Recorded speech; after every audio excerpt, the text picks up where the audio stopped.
authorized it. I'm sure the Pima County Executive Committee did it as well, and I see no reason why we should do it differently here. If we're going, the way that is read now, your second one, Don, we're going to have to wait and see how many's going. There's a lot of people here. You're throwing it open, not just those here today, but the whole committee, which is every PC in 4 counties, and they're not having an opportunity to vote. How do we figure it out then? Yeah, I understand. The original intent was to allow the body of the committee to sign in lieu of just the executive committee signing. That was the original intent. All the motions could be withdrawn, I assume, if we get past our parliamentarian and just allow it to stand as was. You could do a voice vote of the committee, the form that's here, and then have the board sign it and the secretary sign it. Okay, do I understand that the motion is withdrawn? Which motion? The motion. That one's never been adopted. It was never, just the motion was made and seconded. Right. We got to vote up or down on his second On the amendment. second thing, Don's second. Right. Or, okay. Okay, this is how it's going to read. And from what I understand, the majority of people are against this resolution, and that's fine, because that was the point of having the discussion. All in favor, and the vote will be by voice. Not the Oh, resolution. correct, okay. The amendment. The amendment. Okay. Here's the amendment to the motion that we're voting on. Voting on the resolution by affirmative signature provided to the secretary. All in favor say aye. Aye. All those opposed say nay. Nay. Okay, the nays have it. That amendment dies, and we are back to, we approved this motion already to delete the word executive. Right. And so that one, so now we're back to any further discussion on the original resolution to accept the resolution. Mr. Jones. Yes, as I stated, I voted in the affirmative on the first one. I asked that it be reconsidered because the words executive committee should stay there. Okay, that's a motion to reconsider. I so moved. Okay, is there a second to reconsider? Yes, sir, Mr. Bill. Okay, there is a motion and a second to reconsider the deletion of the word executive committee. Is there discussion? Mr. Dolly. Well, I was rising today because I'm in favor of what Gail said, basically. I think as a committee, we can do this today. We have a quorum present, so therefore we are representing the committee. But when you do the individual signatures, that's a different issue. So I'm glad that's gone and out of the way. But I still think the committee is appropriate. I agree. The executive committee is what I thought was inappropriate. Right. We want to act as the committee as a whole. Absolutely. Yes. Absolutely. Yeah. So with that in mind, I would say it again, Gail. We could approve on a voice vote and have it signed by the board, by the executive, or the secretary, whichever. So that you're acting on our vote. I understand that, and if there's no objection, I have no problem with it either. Is there further discussion on it? You got a motion on the floor. Still a motion on the floor, put the word back in. Okay.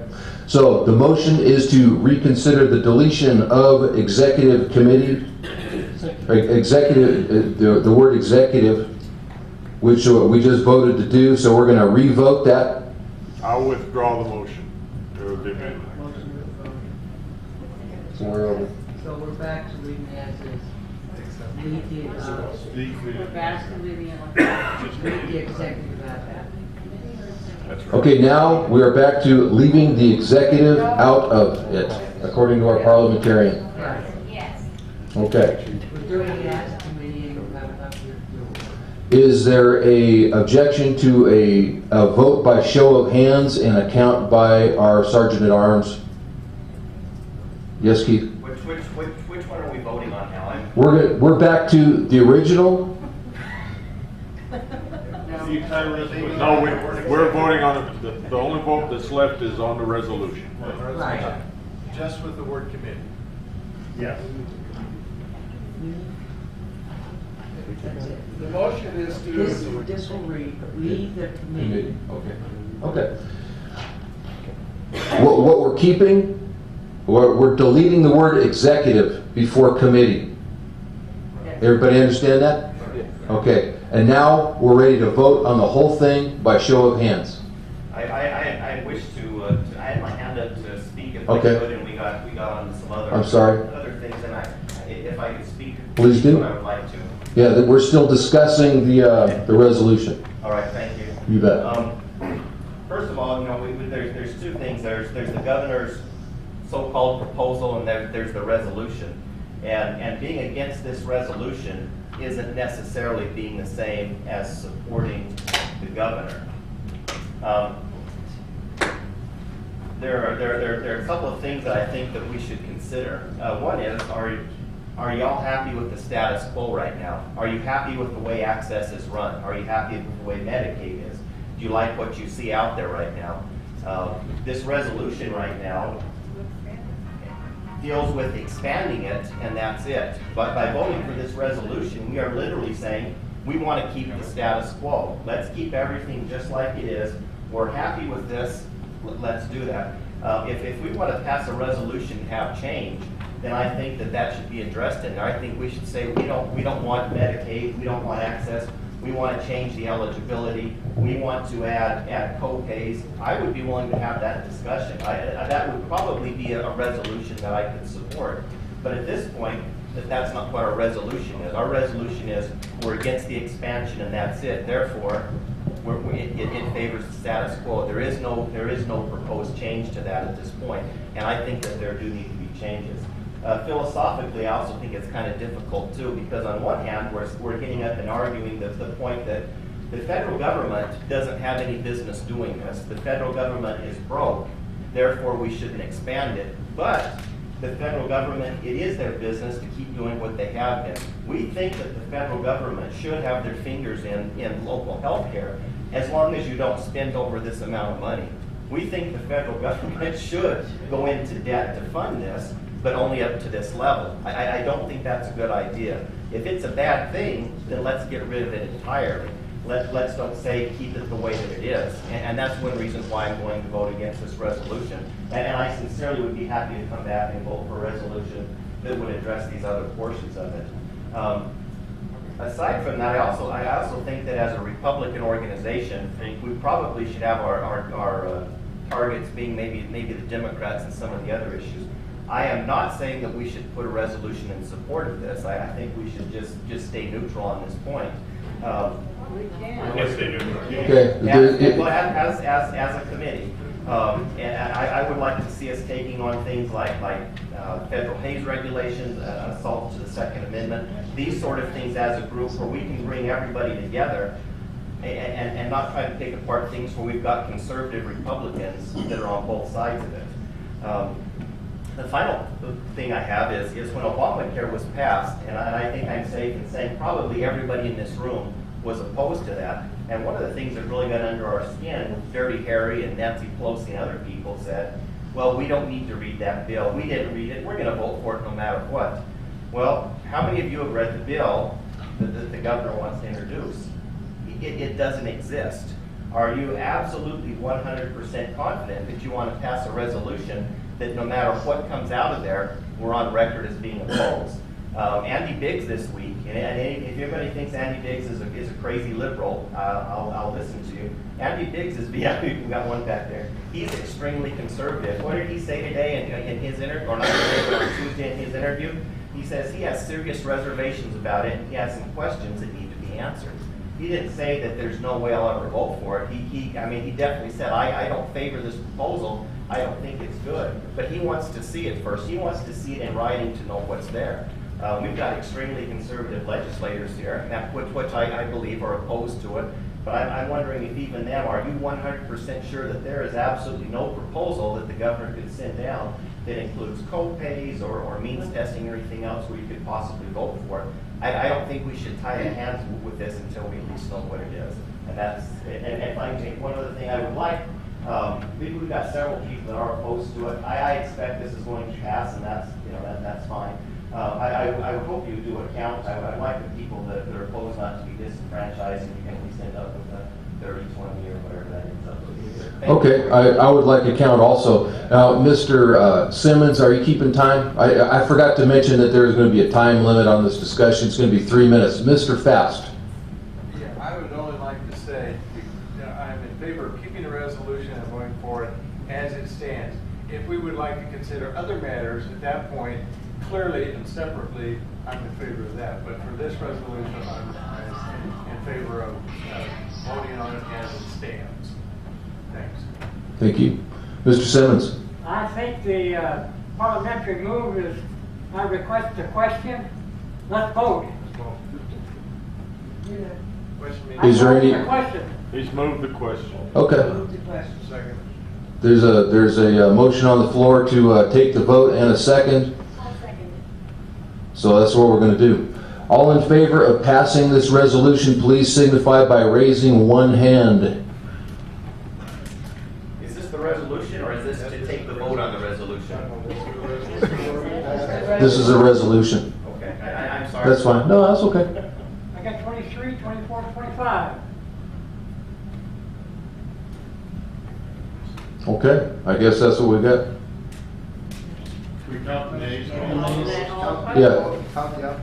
Madam Secretary, are you all set with the count in the affirmative? I heard 25. Correct.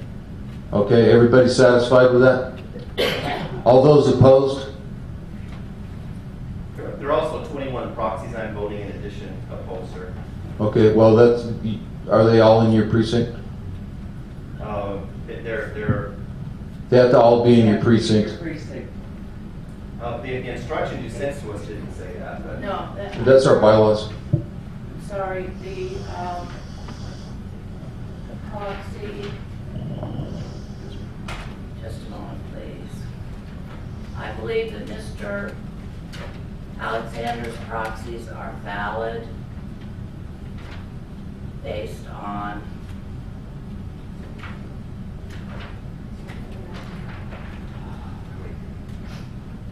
Article 4, Section B2 of the bylaws. PCs shall be entitled to vote in person or by proxy. Proxies shall be carried only by an LD-14 PC. Mr. Alexander, who is a qualified Republican elector.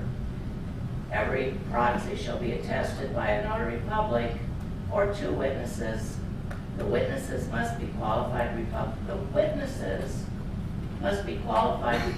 electors residing in the precinct of the PC who is giving the proxy. And I have examined the proxies. I have disqualified 2 of Mr. Alexander's proxies because they were not witnessed by someone in the appropriate precinct. So it is my opinion that Mr. Alexander's, how many did we say? 21? 23 and 2 were disqualified, Yeah. which I agree with you earlier on that. Okay, so you had 21 proxies. Okay, that his 21 proxies are valid. I understand. Therefore, Thanks, Thomas Ballard. Don, Then I brought 3 proxies, so they also should be valid. Yes, and And I are you, added to the 25. okay, so you're voting your 3 proxies for the resolution? For the resolution. Okay, so that adds 3 more. And Mr. Fast has a proxy. Voting for in favor.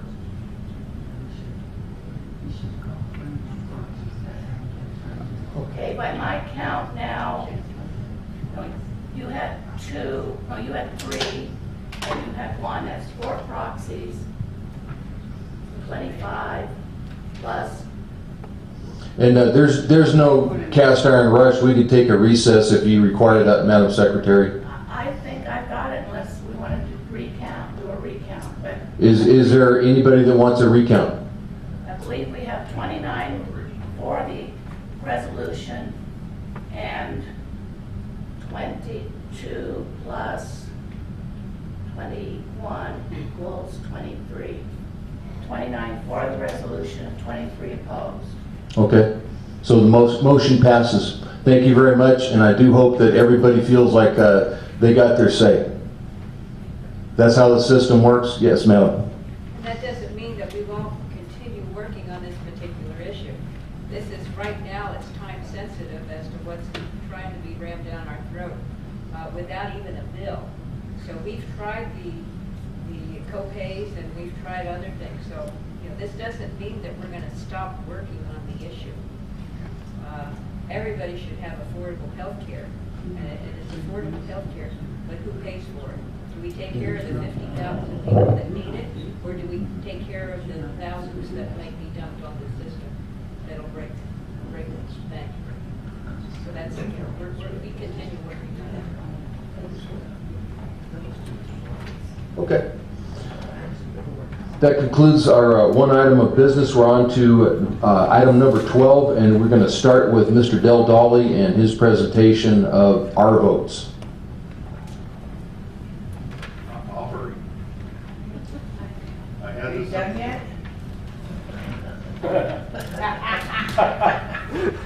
There. Who's gonna hurry?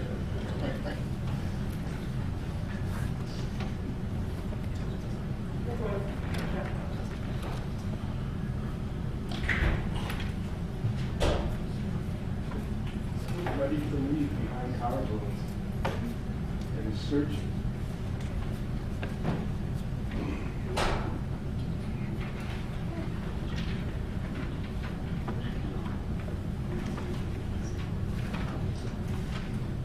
On the evening of the election, when I did realize that I am like You turn it up. I'm going to try. I was scared. Put your mic on it. And I was Mic on here. I It's have up. children, grandchildren, and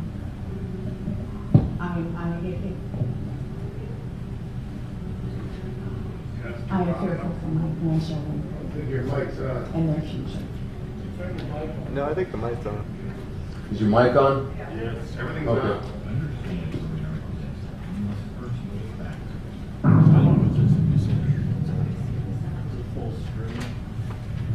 Florida for the second time tonight back into the we don't know category.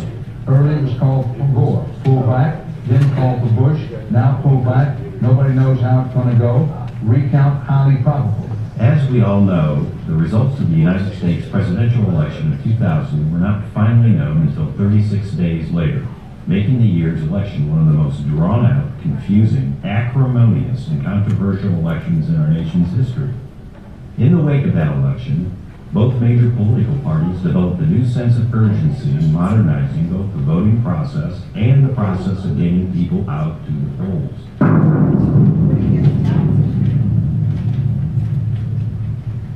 Congress now begins to act. With the debacle of the 2000 election still on everyone's mind, both parties come together to pass HAVA, designed to push for modernization of the voting process. It is also designed to render the concept of hanging chads as a footnote to history.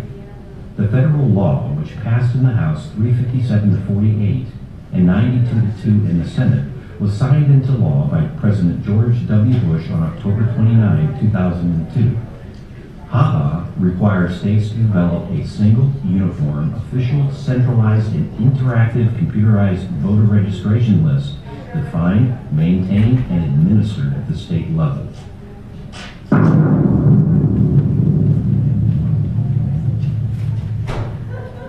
The major political parties now start getting serious about automating voting information.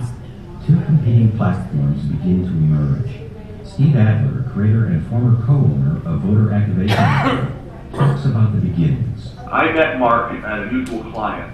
We were called in because there was a problem with the system. I had done the network for I believe the union in Boston, the AFL-CIO or something like that. And I had a very good consulting career. I built machines and did the programming and so on. So I did 18 machines, I think, for these folks in Boston, and there was a problem with this program that they bought from Mark. And Mark apparently kept blaming the network guy. And I kept telling them, no, it's not the network, it's the programmer.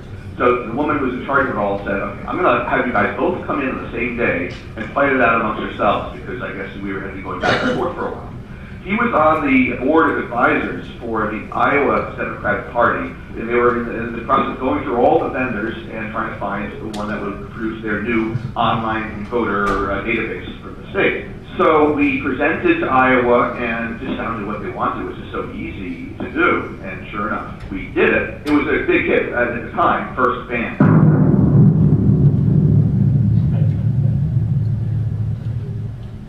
The Democrat National Committee implements two systems in 2001. By 2004, DataMart contains information on 166 million registered voters, and with input from public voter information and consumer data from data mining companies, a single entry might have 200 to 400 items of information.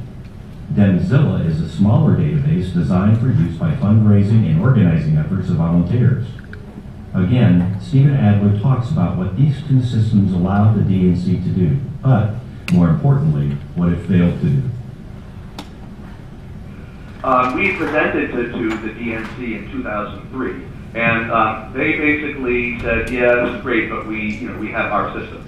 And it was, I remember coming back on the cab drive from that meeting, telling Mark, these guys clearly have their own agenda, they want to control their own system, but they're going to find that it's going to fail, and they'll call us in the future, I don't know when. But Demzilla was their open source, system that they had done, and it was funded, once again, multi-billion-dollar top down. It was from Washington and then dispersed to everyone. That model doesn't find the best in the crowd. It finds one that was born rich, and in the meantime, we were actually in the streets, learning, improving, putting everyone else out of business, and their Demzilla didn't have that. It was just granted, just like voter vault. There came a point where the ban had such penetration. It had 48 of the 50 states.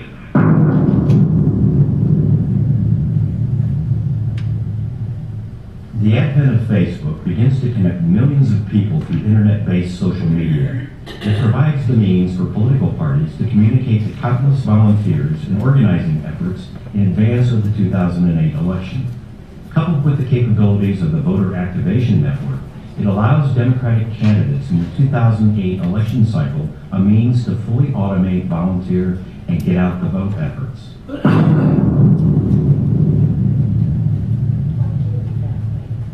After many trials and errors, the Democrat National Committee adopts NGP VAN as its software of choice. After 4 years of on-the-ground development, NGP VAN has now established itself as the best choice available. Already in place in numerous states, the DNC makes Vote Builder available to all the national presidential candidates. One candidate in particular, Barack Obama, totally understands the power of community organizing and embraces the new anointed software in his efforts to capture the Democrat nomination for President of the United States.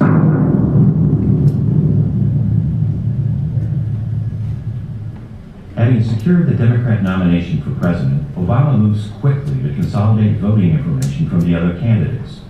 His national database of voters is tapped into by union organizers in Acorn, creating a national get-out-the-vote juggernaut that is unparalleled in election history. Obama goes on to sweep aside the efforts of the McCain campaign and cement control of both houses of Congress, enabling him to pass legislation without any Republican support. He utilizes VAN and Vote Builder to pressure wobbly Democrats to support and pass Obamacare. He succeeds.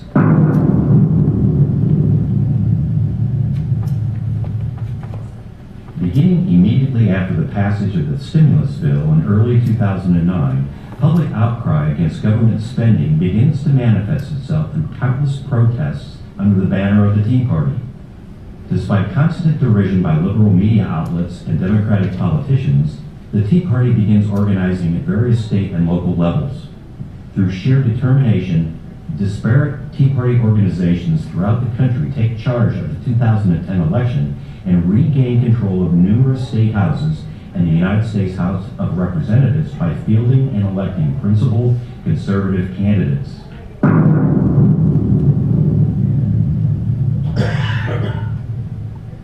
At the same time as the influence of the Tea Party begins to be felt in the election process, Steve Adler emerges from a 5-year non-compete agreement after divesting himself of his stake in Van.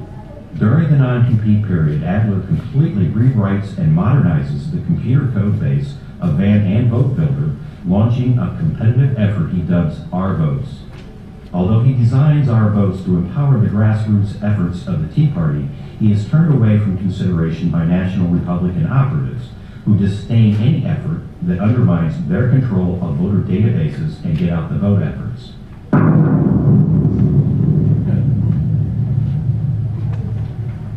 While the Republican National Committee continues its efforts with Voter Vault, despite its inability to counter the entrenched power of Vote Builder, the Romney campaign further ignores the technological superiority of Our Votes and invests in its own get out the vote effort, dubbed ORCA. After investing over $10 million in the effort, ORCA is completely ineffective on Election Day. 30,000 volunteers are stranded at polling sites while ORCA continually crashes throughout the day. Inadequate training and poor testing doom ORCA to failure, leading the Obama campaign with an unmatched effort that helped secure his re-election, despite the best polling predictions put forth by Karl Rove. I think that in order to regain some control and influence, the conservatives need to be more, not just vocal, they need to be more educated, they need to be more firm, forceful. You cannot let your liberties be sacrificed over time because you just don't feel like you can get anywhere. You just cannot give up. In the wake of the 2012 election, we are once again left to find an alternative to Obama and the DNC's voter activation network and Vote Builder. As all the Republican consultants scramble to spin away their failures, we have only to look in one direction. Liberty is not won or lost on a far-off battlefield. It is won or lost here, amongst us, within our communities and families. We must forever fight to bring truth to our Creator's divine plan. We are all created equal. Further, we are endowed by our Creator with the unalienable right to life, liberty, and the pursuit of happiness. Let us never forget that.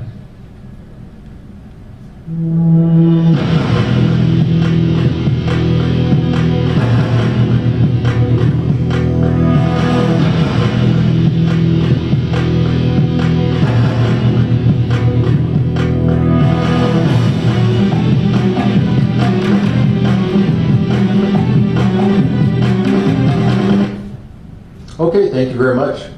As you can see, we are lagging in the tech department. Is there any other comments from membership? Yes, sir? I'd just like to say this is Sharon Engel. I'm sorry she isn't here. Mm-hmm. Actually, I'm glad she's not here. But she was ahead of the polls up to election day. Not by much, a couple of points. And then on election day, she lost because of the Democrats' ground game in Nevada. And this is what this software does. It allows for an upgraded, internet-based ground game that's unbeatable. I mean, you can win against the Democrats without it, but you